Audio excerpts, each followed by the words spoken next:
Bienvenue dans Finance d'entreprise. Je réponds au nom de Bérénice Absalom Polo. Dans cette vidéo, on va voir quelques notions de comptabilité fondamentales pour comprendre la finance d'entreprise. On commence d'abord par parler du bilan. Le bilan, c'est un état financier qui informe sur l'avoir et les dettes de l'entreprise. Quand on a un bilan, on a d'un côté l'actif et de l'autre côté le passif. Dans l'actif, on a les actifs courants et les actifs long terme. Dans le passif, on a le passif courant et les capitaux permanents. L'actif courant, c'est tout simplement l'actif qui sera transformé ou converti en argent au cours de l'exercice. C'est l'encaisse, les comptes à recevoir, les frais payés d'avance, les stocks de marchandises, les placements, etc. L'actif durable, par contre, c'est l'actif qui va rester dans l'entreprise pour plus d'un exercice. Exemple, tout ce qui est bien meubles, terrain, bâtiments, immobilisation, licence, brevets, etc. Ces éléments vont rester dans l'organisation pour plus d'un exercice, donc forment l'actif durable ou encore l'actif long terme. Passif courant et dette long terme. Dans le passif courant, qu'est-ce qu'on a? On a les dettes à payer au cours de l'exercice. C'est par exemple les comptes fournisseurs, les autres dettes d'exploitation, les dettes bancaires court terme. Dans le passif long terme, on a les dettes qui restent pour plus d'un exercice. Si on a une dette bancaire qui dépasse l'exercice, ça fait partie de dettes long terme. Quand on met les dettes long terme et les fonds propres, on a ce qu'on appelle les capitaux permanents, donc les capitaux qui durent, les capitaux qui dépassent un exercice. Et quand on met ensemble l'actif long terme et le besoin en fonds de roulement, ça forme ce qu'on appelle les besoins permanents. Maintenant, pour comprendre le besoin en fonds de roulement, il faut comprendre le cycle d'exploitation. Qu'est-ce que c'est?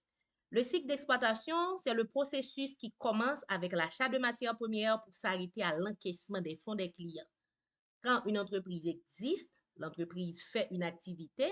Si l'entreprise produit, par exemple, il y a un moment où on va acheter de la matière première pour produire, ensuite vendre et recouvrer les fonds des clients. S'il s'agit d'une entreprise de négoce, l'entreprise va acheter des produits, vendre ses produits et finalement recevoir l'argent des clients. Le cycle d'exploitation implique décalage entre les flux.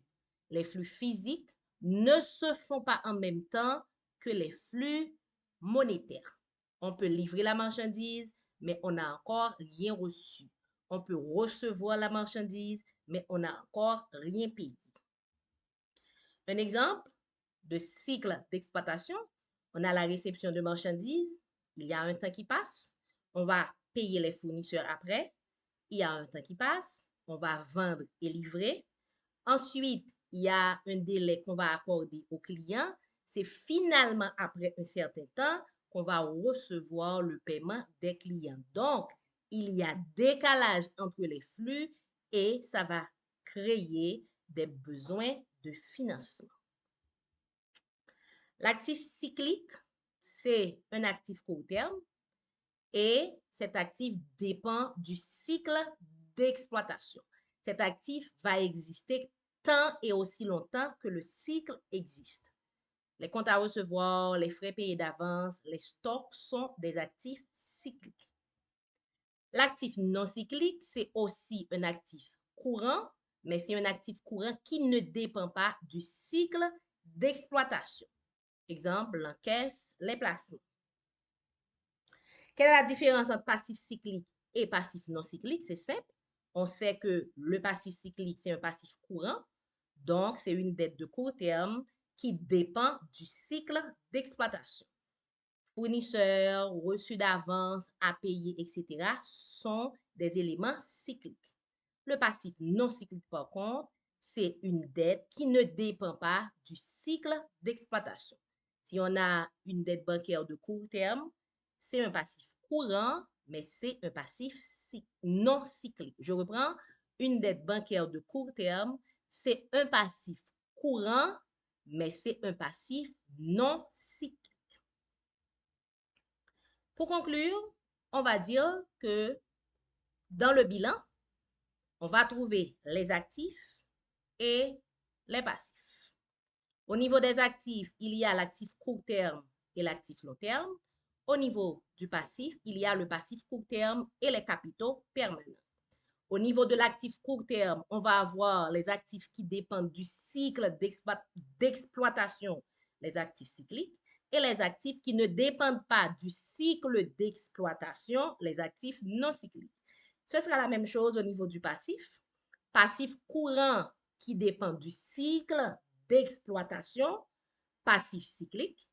Passif courant qui ne dépend pas du cycle d'exploitation, passif non cyclique.